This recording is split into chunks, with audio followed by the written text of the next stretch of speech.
बिस्मिल्लाहिर्रहमानिर्रहीम। अस्सलाम वालेकुम व्यूअर्स, उम्मीद है आप सब खैरियत से होंगे। मैं हूं आपकी होस्ट मुकद्दर शफ़क़त और आज हम करने जा रहे हैं 54 की reading. First of all welcome back to the channel. अगर आप चैनल पर नए तो सबसे पहले चैनल को सब्सक्राइब कर दो, बल्कि क्लास में हिट कीजिएगा। नावल नेम कल्बेसर इस कलम एमी राइट्स उर्दू नावल आर्ची। नहीं ना, बस इतना ही काफ़ी है। एक हफ्ता इसी पर गुजारा कर ले। ईमान अपने कमीज़ के खुले बटन बंद करते बिखरे बालों को समेटते बोली, क्या क्या? इसके बाद सुनते उमर एक जैसे में बेड से उठता इस तक आया था। क्या कह रही हो? काफ़ी था ये सब, अभी तो मैंने कुछ किया ही नहीं, तो काफ़ी क्या था? वो आईब्रो झुकाकर सारी नजरों से ईमान को घूरते बोला, लहजे में झुंझलाहट पाते, जी काफ़ी है, क्योंकि इससे आगे मैं नहीं जा सकती। क्या कहा तुमने? बीवी हो तुम मेरी, मुझे रिफ्यूज़ करोगी? हाँ, वही से इतनी सख्ती से बाजू से जकड़ता दांत पीस कर बोला, इस मामले में वो हरगिज़ कोई मज़ाक बर्दाश्त नहीं करता। गुस्सा था कि सातवें आसमान पर पहुंच गया। कहाँ बर्दाश्त थी अपनी महबूब बीवी की दूरी। उफ, वो गुस्सा क्यों कर रहे हैं? ईमान का इसके हाथों के सख्त ग्रिप से अपने बाजू में दर्द महसूस हुआ, तो इसने खुद को छुड़वाते बोली, मैं गुस्सा कर रहा हूँ? तुमने अपनी हरकत देखी है? तुम मुझे रिफ्यूज़ कर रही हो? मुझे? उमर ने अपने सीने की जानिब उंगली से इशारा करते जज्बाती अंदाज में कहा, और फिर एक झटके से में वो ईमान को पीछे दीवार के साथ लगाता गुस्से से आंखों को बड़ा किया, अब इसके चेहरे को देखने लगा। मैं रिफ्यूज़ नहीं गा रही आपको, असल में कैसे समझाऊँ मैं आपको? बस इस वक्त नहीं ना। क्यों, इस वक्त में क्या मसला है? बस बहुत हुआ, अब आवाज़ ना है तुम्हारी, वरना मार खाओगी मुझसे। जब ईमान कुछ न बोली तो वह कहता इसकी दोनों कलाइयाँ मजबूती से अपने हाथों में जकड़ता पीछे दीवार के साथ लगा गया। इसके लबों पर फिर से झुकता है कि ईमान पूरी कुव्वत से इसके हाथों में से अपनी कलाइयाँ छुड़ाती इसके मुंह पर हथेली रखे इसके चेहरे को पीछे धकेल गई। बात तो सुन लेना मेरी। ईमान हफ्के से बोली, ईमान तो मुझे गुस्सा दिला रही हो, आप ऑलरेडी गुस्से में हैं, लेकिन पहले मेरी बात सुने। उमर के बढ़ते गुस्से को मद्देनजर रखते हुए इसे दोनों बाजू से पकड़ती पास पड़े सोफे पर बैठा कर खुद भी साथ बैठ गई। देखिए वो ना, असल में मेरे डेज जा रहे हैं ना, तो ईमान कान के पुर सहलाते शर्म से नजरें झुका के बोली, हैं? उमर ने सवालिया नजरों से उसे घूरा। इसे जरा भी समझ नहीं आई थी कि वो क्या कह रही है। वरना मुझे याद नहीं रहा था। आई एम पीरियड डेज, ईमान कान खुजाती शर्मिंदगी से बोली, जबकि पास बैठे उमर के चेहरे की हवाइयाँ एकदम से उड़ गई थी। वो मुंह खले से अजीब नजरों से देखने लगा। ईमान ने कीन अखियों से उमर की जानिब देखा, जो पलक झपके बिना इसे घूरी जा रहा था। क्या हो गया? ऐसे तो ना देखे, मैं दुनिया के पहली लड़की क्यों जिसे हुए हैं। वो अब इसकी मुसलसल खुतबा पड़ती नज़रों से झुंझला उठी थी। तो बस इसे देख ही जा रहा था। इसे समझ नहीं आई कि अब क्या कहे। कम से कम वो इसे पहले भी तो बता सकती थी। उमर एकदम से इससे चेहरा मोड़ता अपना रूह सीधा सामने की जानिब करते स्टिल होकर बैठ गया, जबकि ईमान का दिल चाहा कि चलो फिर पानी में डूब जाए, चुल्लू भर पानी में डूब जाए, जिसे खुद होश ना रही थी। चंद पल ऐसे ही बैठे रहने के बाद उमर एक झटके से सोफे से उठा। सो जाओ तुम। बिना ईमान को देखे वो बोलता हुआ तेजी से कमरे से बाहर की जाने पड़ा, जबकि इसकी हालत देखते ईमान के चेहरे पर शरीर सी मुस्कुराहट आई थी। या हम इसके चेहरे थे और शर्माहट से गालें उमर की लाल हो गई थी। अब शर्मा रही है क्या? वो भागती उमर का रास्ता रोकते इसके सामने आकर बोली, मैं क्यों शर्माऊंगा? उमर ने इसके चेहरे से रूह फेरते आम से अंदाज में कहा, नहीं आप शर्मा रहे हैं, देखे तो आपकी गालें लाल हो रही हैं। शर्म से नहीं, गुस्से से लाल हो रही हैं। उमर ने इसे एक नज़र घूरते बात की दुरुस्तगी की, कितना गलत हुआ है ना, अब आपका क्या बनेगा? ईमान जानबूझकर इसे सताते हुए बोली, बताओ मैं तुम्हें क्या बनेगा? उमर जिद होते इसकी जाने मुड़ा। हाय देखो तो, लड़का गर्दन तक सूरख पड़ गया। ईमान मजीद रही रोते बोली, तुम ना अपने इस अंदर के शैतान को सुला दो और खुद भी जाकर सो जाओ। रास्ता छोड़ मेरा, बाहर जाने दो मुझे। उमर कहता बाहर जाने लगा कि ईमान पूरी की पूरी इसके सामने आ रुकी। नहीं सरताज, आधी रात को आप कमरे से बाहर नहीं जा सकते। ईमान एक अदा से दोनों हाथ बाजू खोलते उमर का रास्ता रोक गए थे, तो उमर ने इसके हुस्न रुबा सरापे को देखते बेबसी से नजरें घुमाई थी। क्या चीज़ थी इसकी बीवी, वो समझने से कासिर था। मार खाओगे तुम उससे? रजाता ना छोड़ते देख उमर गुस्से दिखाने की कोशिश करने लगा। मार से याद आया, अभी कोई थोड़ी देर पहले कह रहा था करीब आओ वरना मार खाओगी। उमर ईमान उमर की नकल उतारते हुए हँसते बोली थी, तो उमर ने इसकी अदाकारी पर चेहरा मोड़ते मुस्कुराया, सरताज अब करीब नहीं आएंगे? ईमान ने इसके चेहरे को देखती शरारत से बोली, तो उमर ने इसे मोहब्बत पाश नजरों देखते लबों तले अपनी मुस्कुराहट छुपाई। देखे ना सरताज, हम आपको रिफ्यूज़ कैसे कर सकते हैं? आइए, छा जाएगी। ईमान इसे बहकाने की कोशिश करती अपनी बाहें फैलाए मज़ीद करीब हुई। रुको ज़रा, तुम्हें तो मैं बताता हूँ। उमर का इतना कहना था कि ईमान फ़ौरन से अदाकारी छोड़ती दरवाजे से हटती कमरे की जानिब आ गई थी। उमर भी इसके पीछे लिपटा। फिर क्या था, हँसी खिलखिलाती ईमान आगे आगे और उमर इसके पीछे पीछे। बेड से फलांगती, सोफ़ा पर से कूदती, वो कभी कमरे के किसी कोने में छुपती तो कभी किसी में, और उमर भी जानबूझकर इसे तंग करता मुस्कुराते से काबू करने की कोशिश कर रहा था। बलाहिर बेड फैलाते हुए ईमान का पाँव मुड़ा और इस अपने पीछे लपकते हुए उमर समेत वो बेड पर जा गिरी। उमर नीचे गिरा और ईमान अपने पूरे वज़न समेत इसके ऊपर, दोनों की एक साथ कराह निकली थी। जिस अंदाज में वो दोनों बेड पर गिरे, माज़ी का एक यादगार मंज़र उमर की आंखों के सामने लहराया था। माज़ी का एक हसीन सीन फिर से रिक्रिएट हुआ था। मगर फ़र्क सिर्फ़ इतना था कि इस बार ईमान उमर के ऊपर थी और इसके लब उमर के माथे पर जा जमे थे, जबकि उमर इसके नीचे था और अब इसके लब ईमान की गर्दन के वसत में। चंद पल दोनों ने इसी पोज़ीशन में लेटे अपनी सांसों का हमवार किया था। "उठो मेरे ऊपर से सांड, जितना वज़न है तुम्हारा।" उमर इसके ही माज़ी के कहे गए अल्फ़ाज़ दोहराते शोखी से बोला। "मैं सांड नहीं हूँ।" ईमान इसी पोज़ीशन में लेटे-लेटे इसके कंधे पर मुक्का जड़ा। "मुझे भी तो यही कहा था ना तुमने? हाँ, वैसे तुम सांड नहीं, सांडी हो।" उमर मुस्कुराते हुए बोला और जब बोलने के लिए लब खोलता, तो ईमान के इसके लबों की हरकत अपने गर्दन पर महसूस होती, जिससे इसे गुदगुदी सी हो। इसने दोनों हाथ बेड पर जमाते फिर से उमर से उठने की कोशिश की थी, मगर फिर से इसके ऊपर जा गिरी। मगर नीचे लेटा मर्द पत्थर था। इसे ईमान के फिर से अपने ऊपर गिरने से ज़रा-सा भी फ़र्क नहीं पड़ा था। "उठ भी जाओ अब सांडी।" उमर अब मुस्कुराता हुआ इसे सिता रहा था। ईमान फिर से उठने की कोशिश करती, मगर फिर से इस पर जा गिरती। उमर इसने ज़िद होते उमर को पुकारा, बदले में उमर सिर्फ़ मुस्कुराया था। "ना करे ना, उठने दे, मैं क्या कर रहा हूँ?" उमर मासूम बनते बोला। आप जानबूझकर जब भी मैं उठने लगती हूँ, तो मेरी टाँगों के बीच में अपनी टाँगें घुसेड़ देते हैं। पीछे का रहिए ना, मुझे उठने दें, दूसरों के काम में टाँग नहीं उड़ानी चाहिए। ईमान सत्ते से लहजे में चिढ़ कर बोली, तो मैं कब दूसरों के मामले में टाँग अड़ा रहा हूँ? मैं तो अपनी बेगम की टाँगों में टाँगें अड़ा रहा हूँ। और मैंने शरीर लहजे में कहते ही फिर से शरारत की और खुद से उठती ईमान की टाँगों में ज़ोर से अपनी टाँग दबाई, तो वो फिर से उठने की तगदोद में लगी थी। पूरी कुव्वत से धड़ाम के साथ इसके सीने पर आ गिरी। आउच! मेरी नाक! उमर के सीने पर इसकी नाक ज़ोर से बजी तो वो करा कर रह गई। "ये लें, ये पड़ी हूँ मैं।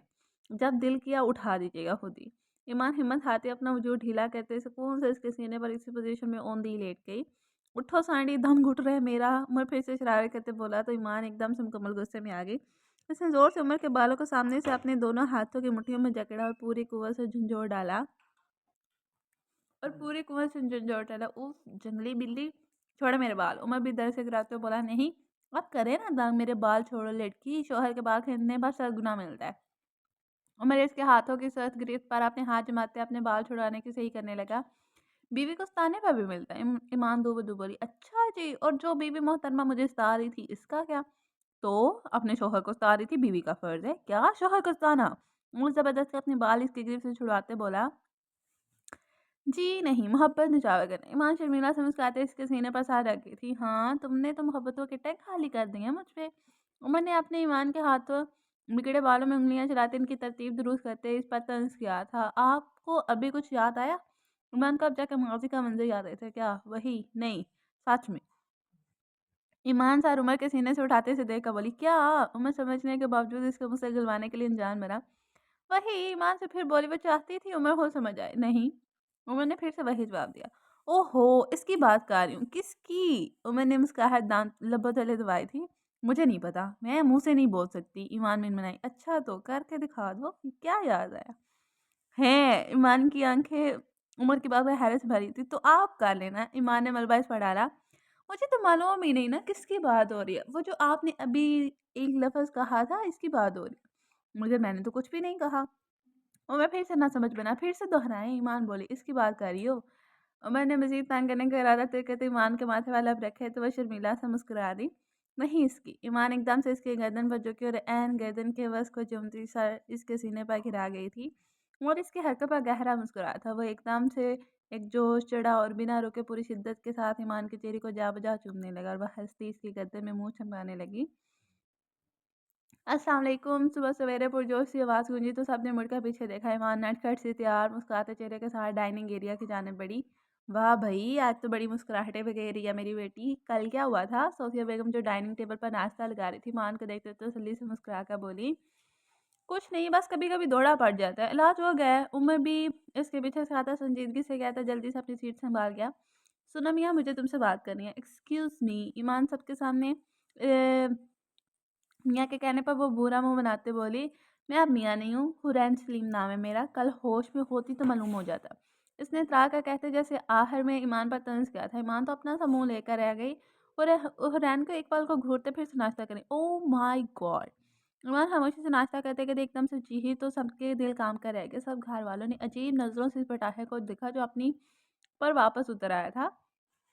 क्या है सुकून नहीं तुम्हें? उमर ने इसे दबी-दबी आवाज़ में झिड़का तो इसे मुकम्मल इग्नोर करती नज़रें घुमा गई। नाश्ता छोड़ दे साहब, मुझे कुछ दिखाना है आप सबको। ईमान पुरजोश होते अपनी जगह छोड़ती उठ खड़ी हुई थी। उमर चंद पल तो सोच में पड़ा, फिर एकदम से इसे याद आया कि इसने पलक झपकने से पहले मजबूती से ईमान की कलाई अपने हाथ में थाम ली और नज़रों ही नज़रों में इसे वार्निंग देने लगा। मगर ईमान ने तो पहले इसकी कभी मानी थी, ना इस बार मानने वाली थी। ऐसी क्या बात है? बीजान इसे सख्त निगाहों से देखते पूछा। इन्हें ईमान का नाश्ते के दौरान डाले जाने वाला हलवा बिल्कुल भी पसंद नहीं आया था। हाय बीजान, जो आपको दिखाने वाली हूँ ना, कसम से आप बाग-बाग हो जाएँगी। ईमान इनके आँखों में नाराज़गी देखते चहक कर बोली, जबकि उमर परेशानी से माथा मसलने लगा। इसकी तो अब है नहीं थी। मैं निकलता हूँ, लेट हो रहा हूँ। उमर को जब यकीन हो चला कि वो फँसने वाला है, तो इसने पहली फुर्सत में उठकर भागने वाली की थी। नहीं, नहीं, आप कहाँ जा रहे हैं? बात ही आपके बारे में है, सुनकर जाइएगा। ईमान के बोलने पर उमर ने फिर से गुस्से से उसे घूरा, जिस ईमान ने ज़रा बराबर भी हाथ में नहीं लाया था। बैठ जाओ उमर, बैठ जाओ बेटा। ख्वां साहब बोले तो बेबसी से ईमान को घूरते बैठ गया। हसरात कुछ बहुत ही स्पेशल दिखाना है। ईमान बोली तो उमर ने कान खिंचाते गर्दन झुका ली। क्या दिखाना है आप बता भी दें। मोमिन तजस्सुस के मारे बोला तो ईमान मुस्कुराती अपनी फ़ोन ऑन करते सबसे पहले भिजान की जानी पड़ी, जिनके साथ बैठी सोफिया बेगम और बीबी शिरीन ने भी फ़ोन की स्क्रीन पर नजरें जमाई। जैसे ही माँ ने गैलरी खोलते तस्वीर विजान के सामने की तो उन्होंने आंखें छोटी करते मुंह सकेटते स्क्रीन पर नजर आती शक्ल को पहचानना चाहा। कोशिश के जब बावजूद भी जब ना पहचान सकी तो उन्होंने गले में लटकती अपनी नज़र का चश्मा आंखों पर टिकाया।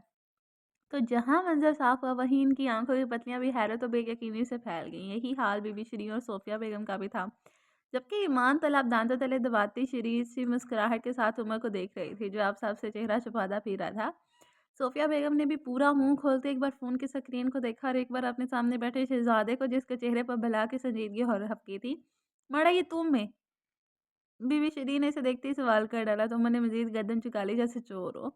भई हमें भी तो कोई बताए है क्या? वहाँ साहब इन तीनों के चेहरे के तासुरात देखते पूरे तजस्सुस से होते बोले, समझ नहीं आ रही क्या कहूँ, खुद ही देख लें। सोफिया बेगम ने संजीदगी से उमर को देखते फ़ोन कमाल साहब की जानिब किया तो वो भी स्क्रीन देखते दंग रह गए थे। फिर बेयकीनी से उमर को देखने लगे। क्या हो रहा है यहाँ? मोमिन के इनके भी बदलते तासुरात देखकर चिढ़कर बोला तो ईमान ने कमाल साहब के हाथों से फ़ोन लेते मोमिन के हाथ में दिया। तो बाकी का सारा टोला भी इसके इर्द-गिर्द जमा होता फ़ोन पर नज़र आती तस्वीर को देखने लगा, जहाँ सबको एक अनोखा दिल फ़रेब मंज़र देखने को मिला था। स्क्रीन पर मुस्कुराता उमर का चेहरा देखते सबने आँखें मस ली, गोया वहम हो मगर तस्वीर तो हकीकी निकली। लो जी! मोमिन के मुँह से बस साता निकला, मगर दिल ही दिल में भाई की मुस्कुराती तस्वीर दिल को भली लगी। दिल चाहा कि वो हमेशा ऐसे मुस्कुराता रहे। सब घरवालों की तो जैसे ईस ही हो गई थी। स्क्रीन पर उमर का हँसता चेहरा जो पहली बार दिखाई दे रहा था। गुल बेजान तो कुछ समझते हुए एकदम से शोर मचाने लगी, तो गुल भागे चली आई थी। जल्दी से काली मिर्च और सुरमर्च तड़क कर लाओ, मुझे अपने बच्चे की नज़र उतारनी है। बेजान ने गहरा मुस्कुराते उमर को देखा तो तो जैसे चेहरे की हवाइयाँ सी उड़ गई थी। नहीं, उमर ज़हरीला खौफ से भड़बड़ाया था। ये भयानक तजुर्बा वो पहले भी कर चुका था और इस एक शिकवा भरी निगाह ने नज़र से उम्मान को देखा, जो इसे देखते ही शरारत से आँख विंग कर गई थी। पहले तो सब घर वाले सिकते में चले गए, मगर जब होश आई तो तूफ़ान की सी तेज़ी के साथ उमर की जानिब बढ़े। सबने इसे ऐसे घेर रखा था जैसे वहाँ से निकलना उमर के लिए हादसा नामुमकिन सा हो गया था। सबके चेहरों पर एक अजीब-सी मुस्कुराहट थी। ज़िंदगी में पहली बार उन्होंने उमर का मुस्कुराता चेहरा अपनी आँखों से देखा था। ये मंज़र ही अनोखा था। कभी इससे शिकवा करते तो कभी सब बड़े-बुज़ुर्ग का चेहरा चूम-चूम कर सदके वारी जाते। सोफ़िया बेगम तो तस्वीर को जी भर कर देखती रो देने को थी। इनका बेटा मुस्कुरा सकता था, कितने लंबे अरसे बाद ये इंकशाफ हुआ था। वैसे हफ़ा भी थी जिसने ये सब जानबूझकर छुपा रखा था। थोड़ी देर में गुल हाथ में सॉसपैन उठाई डाइनिंग एरिया के जाने वाली, जिससे बेशुमार मिकदार में गले को पकड़ने वाला धुआं उठ रहा था। इसे देखते ही उमर की आंखें होश से भरी थी, मगर बीजान के साथ नज़रों के सामने इसकी एक ना चलती थी। अपनी मर्जी करते बीजान ने मिर्चों का धुआं उमर के सर पर से वारा और फूंके मार मार कर इस सारे का सारा सा धुआं इसके चेहरे पर अंडेल दिया। उमर का तो खांस खांस का बुरा हाल हो गया था, मगर इन बीबियों से जान कहाँ छूटने वाली थी। बेचार ने उमर का सर पड़ता चेहरे का ज़रा लिहाज़ नहीं किया था और जी भर के सारे का सारा धुआं खुले दिल से इसके चेहरे पर अंडेला। मिर्चों के जलेपन से उठता तलख धुआं सीधा उमर के हलक में पड़ा था। सांस लेना दुश्वार हो गया था, आंखों में पानी भरने लगा। मगर सब तो सिर्फ नज़र उतारने पर तुले थे। गुल जल्दी से शौकी को कहो कि एक स्याह देसी मुर्गे पाए। मुर्गी मेरे बच्चे का सदका उतार दे, मैं कुर्बान जाऊँ, अच्छा करते नहीं मुस्कुरा, कितनी प्यारी मुस्कुराहट है मेरे बेटे की। बेजाने से चूम-चूम कर निहाल हुई जा रही थी। वो जो ऑफ़िस जाने की नीयत से अच्छा-खासा सूटी-बूटी तैयार हुआ था, चंद पल में ही इसके घर वालों ने इसकी हालत का सत्यानाश करके रख दिया था। कहना तो इसने बहुत कुछ चाहा, मगर सब घर वालों की खुशी से निहाल होते देखा वो खामोश रहा। बेजान बस कर दें, साँस बंद हो रही है मेरी, उतर गई है नज़र। मिर्चों के धुआँ से बेज़ार होते बलाहर वो चिढ़का बोल बैठा। तो बेजान भी समझने वाले अंदाज में मुस्कुराती हुई धुआं छोड़ते सॉस पैन को इससे दूर कर गई थी। अभी उमर ने शुक्र का सांस बनने की कोशिश की ही थी कि बेजान के पीछे हटने से ही बीवी शरीर ने अपनी एक नई रस्म निकाली और जोशीले अंदाज में उमर की जानिब बढ़ी। आँखों पर लगे काजल को उँगली के पोर पर उतारते उन्होंने उमर की कनपट्टी पर स्याह निशान छोड़ दिया। फिर दिल ना भरा तो हर जगह स्याह काजल के टीके लगाती चली गईं। गुस्से और धुएँ से खाँस-खाँस कर जो उमर का चेहरा लाल हो रहा था ना, इसकी किसी को रत्ती भर भी परवाह ना थी।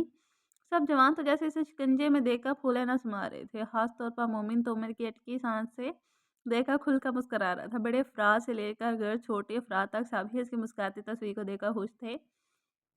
ना जाने ऐसा भी उन्होंने क्या देख लिया था जो घर में ईद जैसा समा बन गया था। क्या था, एक मुस्कुराहट ही तो थी। उमर ने खौफ से दिल में सोचा, ईमान तो जंगल में है, फैलाती खबर फैलाती खुद मंगल हो गई। और दूर जाके बैठते मुस्कुरा-मुस्कुरा के सबके चेहरों की खुशियाँ देखने लगी। पूरे डेढ़ घंटे की नज़र उतारी और इन गिनत बार मसनूई मुस्कुराहट सबको दिखाने के बाद उमर ने छुटकारा हासिल किया और अपना हुलिया तब्दील करते वो तेज़ी से ऑफ़िस की जानिब निकला। मिर्चों की दुआ की खुशबू इस कदर इसके अंदर अचबा से गई थी कि इसे फिर से शौबा लेना पड़ा। सबकी नज़रों से छुपता-छुपाता वो तेज़ी से घर निकल गया था, गोया कहीं फिर से इसे पकड़ ना लिया जाए। हानिया बाजी, हुरैन बाजी, आप दोनों को भी जान बुला रही हैं अपने कमरे में। गुल हस्ब मामूल अपना परांदा हवा में चलाती लॉन में बैठकर सुकून से बातें करती सब लड़कियों की जाने पड़ी और हानिया हुरैन को देखकर बोली, क्यों हमें क्यों? हुरैन ने हैरत से पूछा। हमको क्या मालूम बाजी, आप पे जाओ ते पता लो। ऑर्डर मिला तो मैंने दे दिता। गुल हरे भरे घास पर चौंकड़ी मार कर बैठती रसाने से बोली। चलो चलिए, हुरैन हानियों को देखकर बोली। तो वो भी पुरसोच अंदाज में सर हाँ में हिलाती उठकर इसके साथ चलती थी। टिक टिक आवाज़ से दस्तक हुई तो बेचार ने हाथ में पकड़ा बड़ा सा पुरानी तर्ज का चौकोर साइज फोटो एल्बम बंद किया, नाम आंखों को पूंछती, चेहरे पर मुस्कुराहट से जाते अंदर आने की इजाज़त दे गई। हुरैन और हानिया झिझकते हुए अंदर दाखिल हुई और बेजान के इशारा करने पर पास पड़े सोफे पर बैठी। मैंने तुम दोनों को खास मकासद के लिए बुलाया। बात सीधी करूँगी हानि बेटा, तुम्हारी फूफो ने तुम्हारी रुखसती मांगी और अपनी बेटी हुरैन की भी मैं वापस आने से पहले निकाह करना चाहती हूँ। अगर तुम दोनों को कोई एतराज़ ना हो तो मैं चाहती हूँ कि एक ही फंक्शन रखा जाए। मोमिन और हुरैन के निकाह के साथ इलाज को हानिया की रुखसती भी दे दो। बताओ क्या तुम दोनों रज़ामंद हो मेरे फैसले पर? जी बेजान खामोश हुई तो हुरैन ने मुस्कुराकर सर हाँ में हिलाया, जबकि हानिया नम आँखों को छुपाती सर झुका गई। हानि मेरा बच्चा, बेजान ने प्यार से पुचकारा तो वह नम आँखों से इन्हें देखने लगी। जैसे आपका दिल चाहे बेजान, जो तारीख आपको मुनासिब लगे। फरमाबरदारी का मुज़ाहरा करते हानिया ने नम आवाज़ में रज़ामंदी दे दी तो बेजान मुस्कुराने लगी। जीती रहो। उन्होंने इन दोनों को अपनी तरफ बुलाते सरों पर शफ़क़त भरा हाथ रखा, फिर बारी-बारी माथा चूमते मोहब्बत से इन्हें अपने सीने से लगा गए। हानिया तो इनकी आगोश पाते ही रोने लगी। परेशान मत हो बेटा, तुम कौन सा पराए घर में जा रही हो? बेजान ने प्यार करते हानिया को तसल्ली दी। फिर इन दोनों को अपने करीब बैठाते पुराने एल्बम से पुरानी तस्वीरें दिखाने लगी, जिनमें हुरैन के डैड की भी बहुत सी बचपन की तस्वीरें शामिल थी। बेटा कितना रह गया?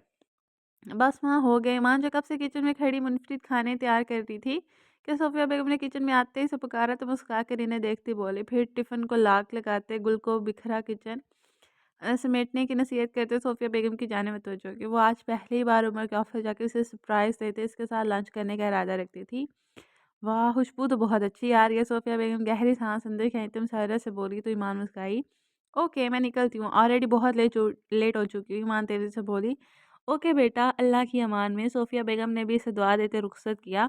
हल्के से सूट में बलबूस, ऊपर से चादर ओढ़े, सर पर दुपट्टा टिकाए, हाथ में लजीज खानों से भरा टिफ़िन पकड़े वो एक नए जोश के साथ तैयार हुई थी।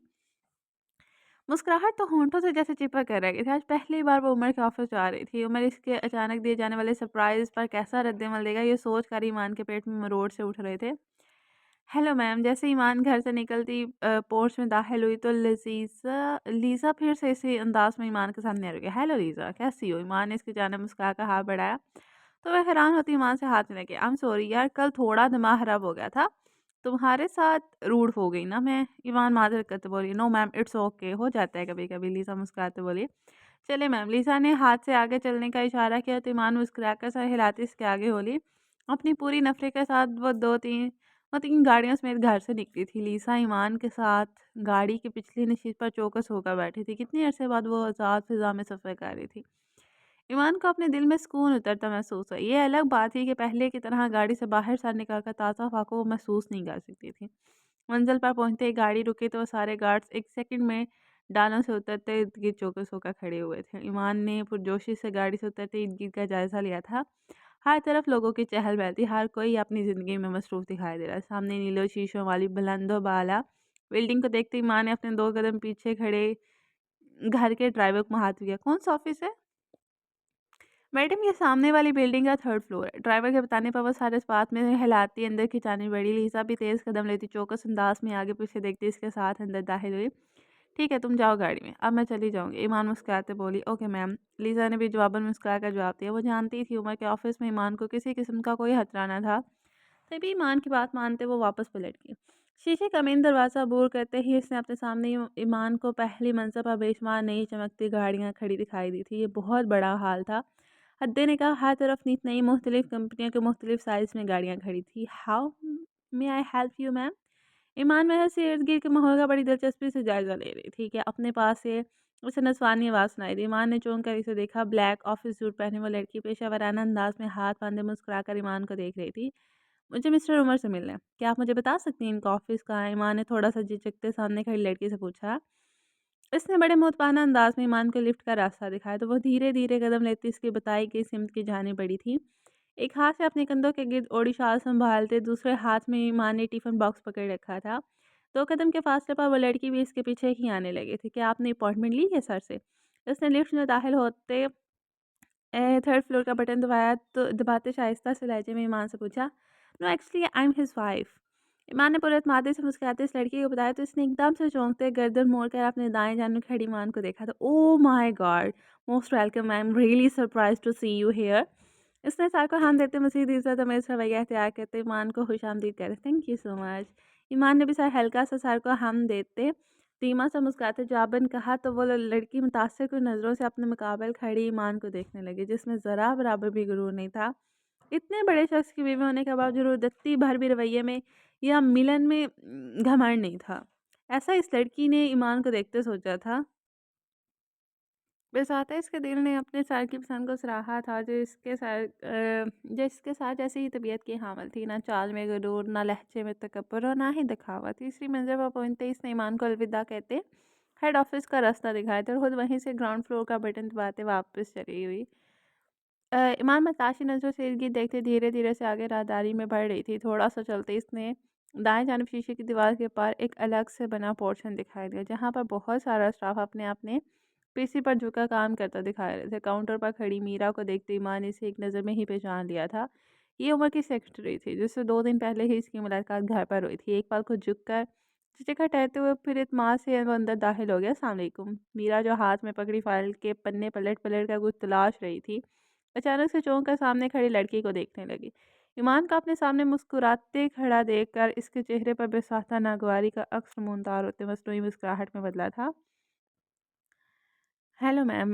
मीरा ने गौर से सर पैर ईमान को देखा था। लाइट पिंक कलर के सादा से ट्राउज़र कुर्ता पहने, साथ का मैचिंग दुपट्टा सर पर ओढ़ाए, कंधों पर गिर से आगे बड़ी सी चादर लपेटे आई। इसे अपनी सोच के मुताबिक ईमान जाहिल गवार मालूम हुई थी। 2 दिन पहले भी इसे सर के घर पर ऐसी सादा ड्रेसिंग में देखकर मीरा को अजीब लगा था, मगर फिर आम घरेलू हुलिया समेत इसने नज़रअंदाज किया था। मगर आज इसे फिर से अपने सामने वैसे ही हुलिया में देखकर मीरा को कोफ्त हुई थी। इसके मुताबिक ईमान इसके बॉस को डिज़र्व ही नहीं करती थी, जिसे ज़रा सी ड्रेसिंग सेंस नहीं थी।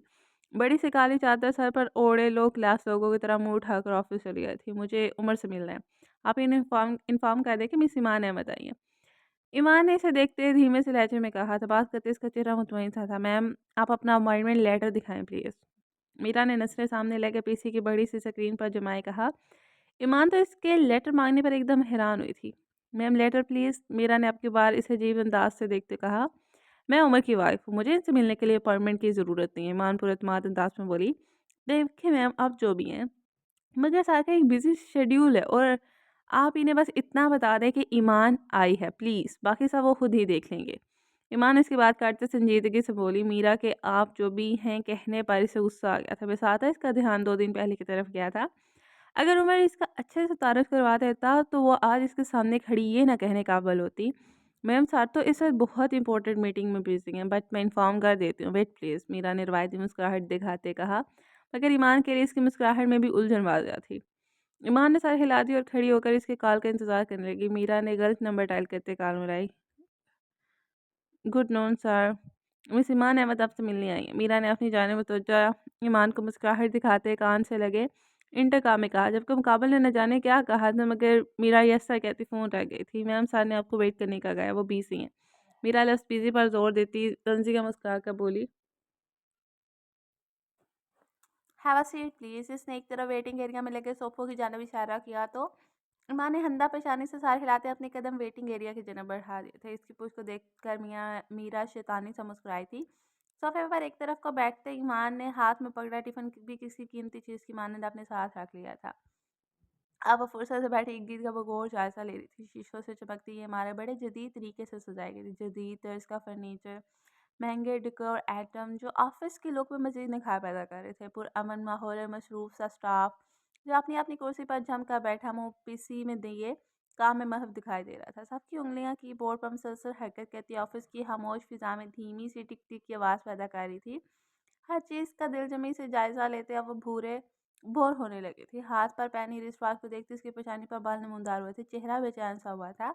इसे इंतज़ार करते पूरा 1 घंटा बीत गया था, मगर इसके शोहरे नामदार थे कि फ़ारिग होने का नाम नहीं ले रहे थे। जितने जोशो-खरोश से वो यहाँ आई थी कि अब सारा ही ठंडा पड़ रहा था। चंद लम्हे पहले दिल को भाता पुरअमन माहौल अब इसे चुभने लगा था। सुबह कहते इसने थोड़ी देर मज़ीद इंतज़ार किया। सुबह के चक्कर में से एक जगह बैठे-बैठे अब 1.5 घंटा गुज़र गया था, मगर उमर की जानिब से अभी भी कोई बुलावा नहीं आया था। अब इसे उमर पर गुस्सा आ रहा था। अगर वो फ़ारिग नहीं हो पा रहा था तो कम से कम वापस लौट जाने का ही पैगाम दे देता। ईमान ने दिल में सोचा था। चेहरे पर फैली मुस्कुराहट की जगह अब बेज़ारी छाने लगी थी। फ़ोन खोलते खुद का ध्यान बिठाना चाहा, मगर दिल था कि मौसूफ़ की एक झलक देखने को तरस रहा था। या शायद पहली बार उसके ऑफ़िस में लंच करते इस नए एहसास को महसूस करना चाहता था। ईमान एक बार फिर पलटकर मीरा को मुखातिब नहीं किया था। शायद वो बार-बार उमर को फ़ोन करके डिस्टर्ब नहीं करना चाहती थी। अभी वो खुद को बहलाने में मसरूफ़ थी कि इसे दूर से काउंटर के पास खड़ी लड़की की आवाज़ सुनाई दी थी, जिसकी नज़रें से खुद पर पड़ती हुई महसूस भी हो रही थी। ये कौन है? उसने ईमान को तजस्सुस से देखते मीरा से पूछा। ईमान की इस्मारतों तक इसकी धीमी सी आवाज़ भी कान पतले होने के बाद साफ पहुंचती थी, मगर इसे नज़रअंदाज किया। ये सर की वाइफ है। मीरा ने पुरलुत्फ निगाहों से ईमान की जानिब देखा था, जैसे इसे बेचैनी से इंतजार करते देख मज़े ले रही हो। मज़ा ही तो ले रही थी वो। ईमान के हाथ में टिफ़िन देखते वो समझ चुकी थी कि वो उमर के लिए लंच लेकर आई थी, तभी इसने ईमान के इंतज़ार की सूली पर लटका रखा था। इसके अंदर की हासिल औरत ईमान और उमर को एक साथ हँसी-खुशी लंच करते तो सब्र करते देख जाग गई थी। और ये इसकी बर्दाश्त से बाहर था, तभी इसने ईमान से झूठ बोलते के पास मीटिंग में है, कब से इसके इंतज़ार पर बिठा रखा था। ओह! पहले कभी नहीं देखा है इन्हें। इस लड़की ने आपकी बार ईमान के सर पैर एक्स-रे किया था, करती भी क्यों? नाहर को वो मिस्टर उमर कमाल की बीवी थी, जो सबका आइडियल मैन था, और इसकी बीवी कैसे हो गई ये तजस्सुस तो ऑफिस के हर फर्द में मौजूद था। ख़ुसूसन इन लड़कियों में जिन्हें आम निगाह से देखना भी इनके सर कभी गवारा नहीं करते थे। तो ये यहाँ क्यों बैठी हैं? इस सर लड़की ने सर का लड़की ने ईमान के सर पर जायज़ा लेते फिर से मीरा को वहाँ, क्योंकि सर मीटिंग में है। मीरा इस अंदाज में मुस्कुराते बोल गई। इस लड़की ने चौंक कर इसे देखा। मगर सर तो तुमने जानबूझकर इन्हें रोक रखा है। वो बोलते-बोलते रुकी, फिर मीरा की मकरूम मुस्कुराहट को देखते परेशानी से बोली। मीरा की मुस्कुराहट से इसे शक सा पड़ा था, मगर महर तब लगी जब मीरा ने बड़े आराम से सर इस बात में हिलाया। हाँ, ईमान जिनकी गुफ्तगू सुनने के बावजूद भी नज़रअंदाज करी थी, इसके हाँ कहने पर अब इसका सारा ध्यान इन दोनों की बातों की जानिब मरकूज़ हो गया था। वो कान इनकी गुफ्तगू पर लगाए ज़ाहिर किए बिना वैसे ही बैठी रही। इससे भी मज़ीद मीरा को सुनना था, ताकि जान सकती कि इसने ऐसा क्यों किया। मैंने इसे कहा कि सर मीटिंग में है, तब से बेचारी सर के फारिग होने का वेट कर रही है। मीरा के लहजे में जैसे ईमान के लिए तंज़िया अफ़सोस था। वो लड़की खामोशी से ईमान को देखने लगी थी, जो बज़ाहिर फ़ोन इस्तेमाल करती दिखाई दे रही थी। By the way she has a graceful beauty. इसने ईमान को रेख भरी निगाहों से देखते कहा। कहीं न कहीं इसने मीरा को तपाने के लिए भी जानबूझकर ये कहा था, क्योंकि वो जानती थी कि मीरा कई सालों से उमर को दिल ही दिल में पसंद करती थी। ये बात उमर के अलावा पूरे ऑफिस को पता थी। बेज़ाहिर खूबसूरती से क्या होता है अगर इंसान का अंदर मैल हो? मीरा ने हकारत से ईमान को देखा। मतलब? इस लड़की ने चंबे से मीरा को देखा, जो अपने गवारी से ईमान को देख रही। मतलब ये है कि जैसे इसने पाकिस्तान का लिबादा ओढ़ रखा है, वैसे बिल्कुल भी नहीं है। ये सर पर दुपट्टा लेना, खुद को ढाँपना सब दिखावा है। मीरा की बात पर तो मुकाबिल की आंखें हैरानी से भरी, जबकि ईमान के माथे पर गुस्से से मीरा की बात पर मुकाबिल की आंखें हैरानी से फैली थी, जबकि ईमान के माथे पर गुस्से से बाल पड़े थे। मीरा के अपने मुतल्लिक कही बात पर ईमान चौंकी भी थी, क्योंकि ये बात इसके लिए खिलाफ तवक्का थी। क्या कह रही हो, ऐसी लगती तो नहीं। इस लड़की ने ईमान को आपकी बात जानती नज़रों से देखा था, जैसे मीरा की बात पर तस्दीक करना चाहती है, मगर ईमान के हुलिये से कहीं से भी ऐसा नहीं लगा था। हाँ, आपने चेहरे पर मासूमियत का होल जो जड़ा रखा है इसने, असल में कैसी है और इसका माज़ी क्या है, ये मैं जानती हूँ। मीरा की बात पर ईमान का चेहरा एकदम से संजीदा स्पॉट हुआ था। एक पूरी रात घर से बाहर गुजारी है इसने। इसी वजह से इसके बाप ने इसे धक्के देकर घर से निकाल बाहर गया था और फिर ये बॉस के सर पर ज़बरदस्ती मुसल्लत कर दी गई। मगर बॉस के साथ कैसे हो गई शादी फिर? इस लड़की ने तेजस्वी से पूछा। कज़न है सर की, मगर अनचाही बीवी है इनकी। वो तो इसे देखना भी गवारा नहीं करते। मीरा के लहजे में किस कदर हकारत और नफरत ही ईमान ने साफ महसूस किया था। इसके बाद सुनते हुए साथ ही ईमान का ध्यान इस बात की जानिब गया था जो इसके लिए क़यामत से काम रहा था। दिल में एक ठेस सी उठी थी। मीरा का कहा एक एक लफ्ज़ इसे अपने दिल पर तीर की तरह चुभता महसूस हो रहा था। इसकी आंखें नम होने लगी थी। माजी के जख्मों को जैसे खरीद कर ईमान नमक छिड़का जा रहा था। एकदम से हर चीज़ से ईमान का दिल उचाट हो गया था। माथे पर नागवारी के बेशुमार बल पड़ गए थे। लफ्ज़ सहती से एक दूसरे में पेवस्त हो गए थे। वो मुश्किल अपने हिसाबों पर काबू पा रही थी, वरना दिल तो चाह रहा था इस मीरा का मुंह तोड़ देती। तो तुम्हारा मतलब है सारे इसको पसंद नहीं करते? एम्प्लॉय लड़की ने सरगोशीनुमा आवाज़ में बेयकीनी से कहा। Obviously not. तुम्हें क्या लगता है ऐसी लड़की को कोई मर्द पसंद कर सकता है जो पूरी रात घर से बाहर रही हो? और फिर बॉस, इनका टेस्ट इतना खराब नहीं है। हो ही नहीं सकता। ना जाने कहाँ थी, किसके साथ रात गुज़ारी, इसने सारी रात के घरवालों ने भी रखना गवारा ना किया। ईमान की आँख से एक आँसू का कतरा लाख शब्द के बावजूद फिसल गया था, जिसे फ़ौरन से पहले वो बेदर्दी से पूछ गई थी। इस कदर तज़लीज़-अमेज़ अल्फ़ाज़ों पर इसे अपना आप वहाँ बैठना दुश्वार लग रहा था। मगर ये सब तुम्हें कैसे पता? ईमान इसकी बातों का मुँह तोड़ जवाब देने का इरादा कर ही रही थी कि लड़की के नए सवाल पर वहीं बैठी रही। इसे भी तजस्सुस हुआ था है कि वो लड़की इसके बारे में ये सब कैसे जानती है। इम्प्लाई लड़की के पूछने पर वो पहले तो मीरा सटपटाई, तो फिर खुद को सँभालते बोली, जैसे भी मालूम हुआ यही सच है। She is such a characterless woman. इसका इतना कहना था कि ईमान का सबर जवाब दे गया। अपने किरदार के बारे में एक गलत लफ्ज़ भी इसकी बर्दाश्त से बाहर था। Excuse me, what you say about me? Iman फट से अपनी जगह से उठती तीर की तेज़ी के साथ मीरा के मुकाबले जा खड़ी हुई थी। तने नकोश के साथ खुद को सँभालते ईमान ने आहिस्ता सी आवाज़ में पूछा था, मगर लहजा नज़रें हासी सर्द, चेहरा भी गुस्से से लाल था। मीरा ने ईमान को एक नज़र देखते नज़रें घुमा ली, जैसे नज़रअंदाज किया था। नथिंग, वो बेपरवाही से बोली। What you say about me right now? Iman की सख्त आवाज़ पूरे वर्किंग हॉल में गूंजी, तो सबने एक पल को काम छोड़ते इस जानिब देखा था। तो ईमान गुस्से से भरा सुर्ख चेहरा लिए मीरा के मद्दे मुकाबिल खड़ी थी। आवाज़ आहिस्ता रखे मैम, ये ऑफिस है मेरा। मीरा ने भी जवाबन सख्ती से कहा था। जानती हूँ ये ऑफिस और मेरे ही शोहर का है, मगर तुमने अभी मेरे बारे में जो कुछ भी कहा है ना, वो सब मैं सुन चुकी हूँ। ईमान ने खुद पर जब्त करते घुरा कर कहा था। ओह! अच्छी बात है जो सुन लिया। मैंने जो भी कहा सच कहा, और वैसे भी सच हमेशा कड़वा ही लगता है, और शोहर की बात ना ही करो तो बेहतर है। आँखें खोलो अपनी और गौर करो, हो कौन तुम?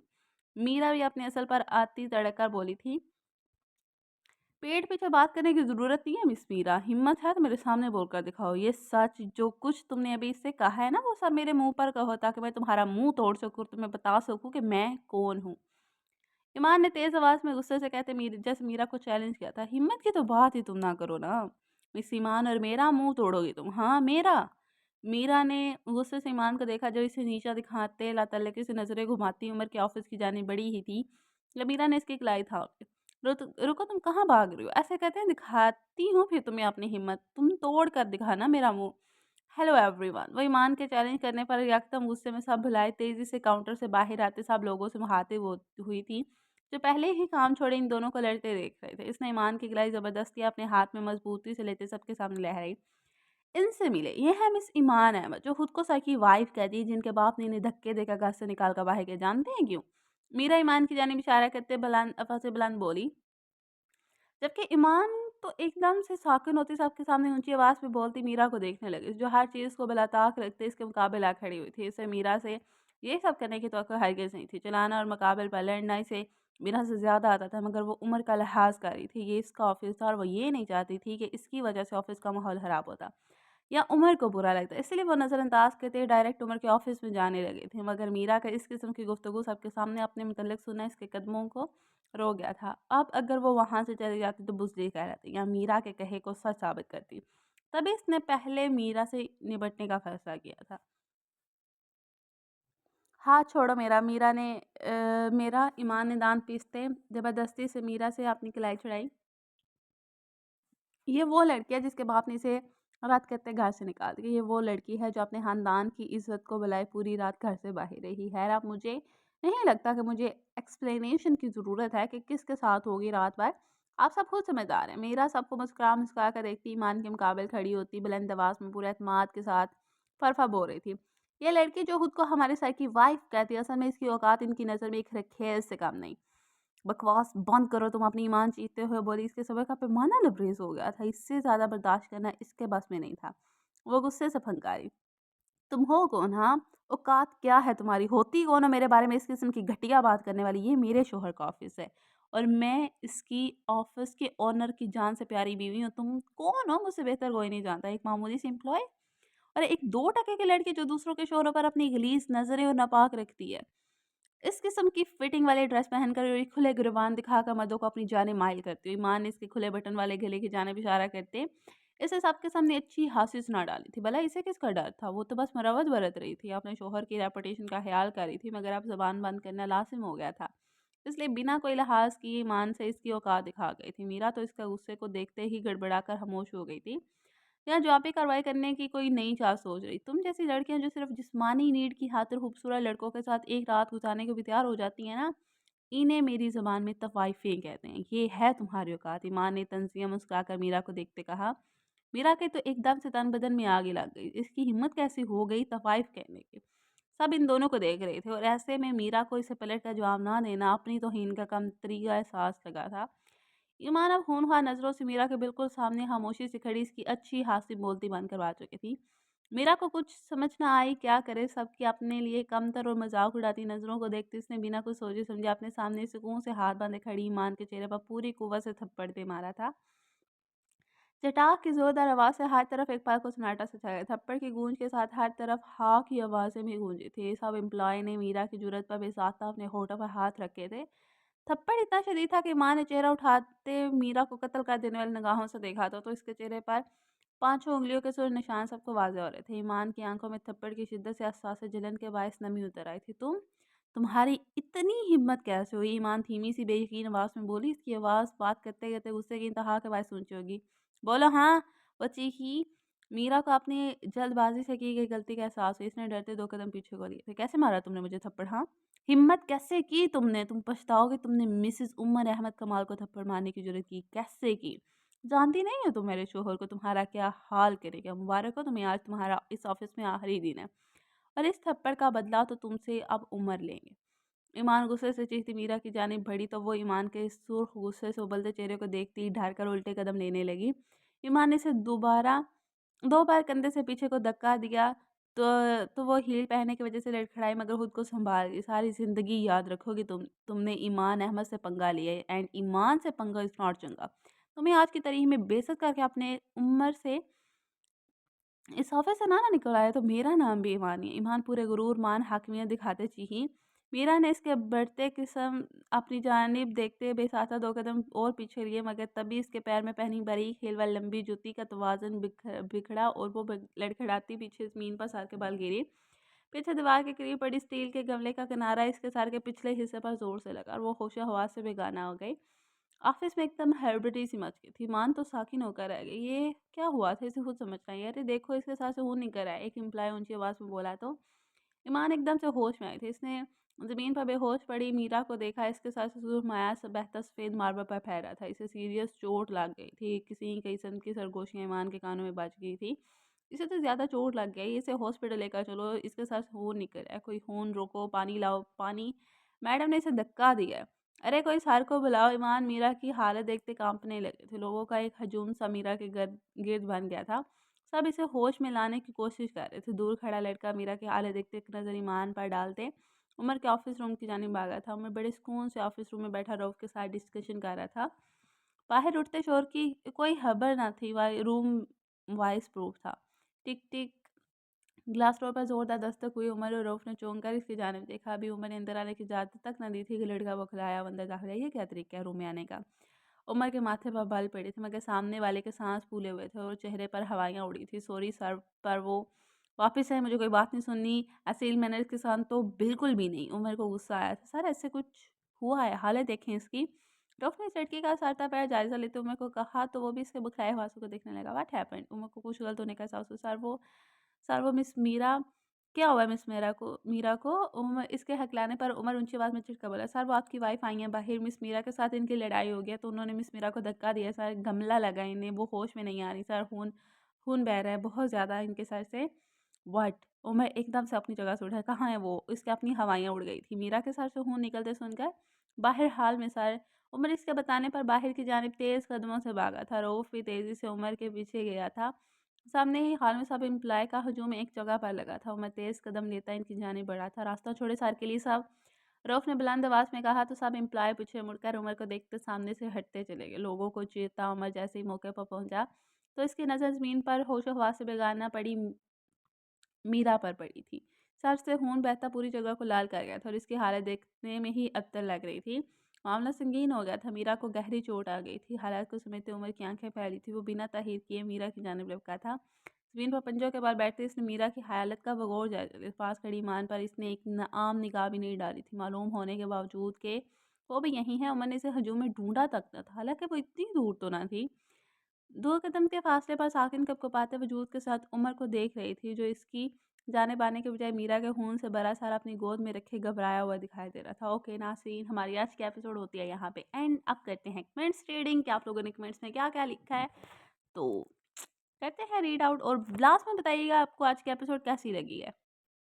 ओके, तो अब बारी है कमेंट्स रीडिंग की। तो सबसे पहले कहते हैं कमेंट्स रीडर, जो कि मेरा सबसे फेवरेट पार्ट है। ओके, तो सबसे पहले first of all thanks to all of you कि आप लोगों ने कमेंट किए और अच्छे-अच्छे कमेंट किए। तो देखते हैं फिर कि क्या-क्या किया। फिर मैं आप लोगों को पर्सनली थैंक्स कहती हूँ। आमिना आमिर ने किया है कि next happy. Okay bro, here's episode. माना शकील ने किया कि ज़बरदस्त एपिसोड। ईमान हर जगह लड़ने के लिए पहुंच जाती है, अब पता नहीं बेचारी मीरा को क्या होगा। बेचारी तो वो हरगिज़ नहीं है यार, सच में वो बेचारी तो वो हरगिज़ नहीं है। और एपिसोड तो माइंड ब्लोइंग थी ही, आज वाली तो सुपर डुपर है। बाकी देख के बताइए कि आपको एपिसोड कैसे लगे। मोहसिन रज़ा ने क्या ईमान ज़्यादा ही इमोशनल हो गई थी। हाँ, ये तो है, ईमान ज़्यादा इमोशनल हो गई थी। इमोशनल और सेंसिटिव है तो इमोशनल तो हो गई ना। मोहम्मद हशर ने कहा है कि ईमान इतनी जज़्बाती क्यों हो? क्यों है? मुझे क्या पता यार क्यों है? ये तो राइटर को पता होगा या फिर ईमान को पता होगा, वो इतनी इमोशनल, इतनी जज़्बाती क्यों है? ये राइटर से पूछें, राइटर जवाब देंगे इसका। भैया जानी ने किया heart heart, thank you. Bilal ने भी हार्ट किया, थैंक यू। मोहम्मद रिहान ने किया है कि अब ईमान ने और कारनामा सरअंजाम दे दिया। वो है ही एक, खुद वो एक कारनामा है तो वो कारनामा ही सरअंजाम देगी ना, ज़ाहिर-सी बात है। आगे किया है कि शाहिद नूर ने किया है अमेज़िंग, थैंक यू। मरियम ने किया है कि कमाल है भाई, एक और ट्विस्ट आ गया happy. Thank you so much for a wonderful episode, please next episode जल्दी दीजिएगा। Here's episode and it's a double double, मेरे ख्याल में डबल ट्रिपल एपिसोड है आई थिंक सो, तो एंजॉय इट। मोहम्मद अहमद ने किया है कि smile and heart, thank you. फार होम ने किया है thanks dear, means a lot, players all mine. Meera मीनाब ने किया है कि ज़बरदस्त, waiting for the next episode, here's your words and but next start. Again Neha Mahmood ने किया amazing episode, next episode please जल्दी दीजिएगा। Here's episode and thanks for the compliment dear. Akram Hayat Hayat ने किया कि मज़ा आ गया। हाय, thank you so much. Mahnoor ने कहा आप मुझे बहुत अच्छी लगती हैं, थैंक यू। और आपका नावल भी, thank you so much dear. वैसे सच में थैंक यू। ज़ैनब यार इस तरह के कमेंट किया करो, तारीफ़ें भी करनी होती हैं। ज़ैनब नसीम ऑफिशियल ने किया है कि अब ईमान को इतना तो उमर पर ट्रस्ट होना चाहिए ना। यार ट्रस्ट एक अलग चीज़ होती है, आपकी इमोशंस एक अलग चीज़ होती है। जब आपका एक कनेक्शन होता है ना, आपका इस तरह का रिलेशन होता है, तो आप चाहते हो कि आप उसकी फर्स्ट प्रायोरिटी रहो, हर हर लेवल पे ना, हर जगह पे, हर आप हर टाइम उसकी फर्स्ट प्रायोरिटी ही रहो। क्योंकि जब वो नहीं होता फिर थोड़ा-सा बंदा डिसहार्ड होता है तो आपको पता है बंदा ओवरथिंक हो ही जाता है। तो ये चीज़ हुई है। आगे मिरहा मलिक ने heart heart heart heart heart hearts भेजे हैं, थैंक्स डियर। मोहम्मद कासिम ने कहा बहुत बहुत अच्छी ऐप थी, इस नावल के साथ कपल्स ही बहुत कमाल है, I love it, thank you dear. आगे शबनम शबनम ने किया कि अब क्यों मारा उमर की वाइफ ने मिस मीरा को, जल्दी ही बता देना, आप भी सब्र की इतनी हद होती है, अब हमसे सब्र नहीं होता। अच्छा जी, पहले तो आप कह रहे हो कि सब्र की हद होती है और हमसे सब्र नहीं होता, तो फिर आपको हद से क्या लेना देना जब आपसे सब्र ही नहीं होता। हाँ, ओके, वैसे एपिसोड आ गई, एंजॉय करो। समरीन समरीन रिजवी ने कहा कि ईमान बहुत ज़्यादा जज्बाती हो जाती है, थोड़ा सा उम्र को समझना भी चाहिए, बेचारा हस्बैंड। ये हर एक शौहर की कहानी है बहन, वो बेचारे ही होते हैं, जो बीवियाँ होती हैं ना वो जज्बाती और इमोशनल ज़्यादा हो जाती हैं, और ऊपर से ओवर थिंकर तो उफ अल्लाह अल्लाह बचाए। इसमें हस्बैंड यार 50-50% होता है, आप अपना 100% दो, वो भी अपना 100% दे, तभी आपका ये हस्बैंड वाइफ वाला रिलेशन चलता है। तो इसमें आपको कंट्रीब्यूट करना पड़ता है। Mavish Raja ने किया कि dear I'm writing this comment without reading this episode because I'm going to sleep now and I will read this episode tomorrow, God willing. I know today's episode will be so incredible and spontaneous as always. Okay dear, good night. Thank you giving us happy, keep writing. Thank you so much. Okay, आज के episode आप read करेंगे या फिर आज भी सो जाएंगे मैविश हैं? ओके, तो मिलते हैं ब्रो नेक्स्ट एपिसोड के साथ, तब तक के लिए अपना ख्याल रखिएगा, अल्लाह हाफिज़, have sweet dreams, good night and may Allah fulfill your all dreams and your all wishes and your all goals. Ameen, Ameen, Ameen. Okay, good. Allah Hafiz. Fi Amanillah.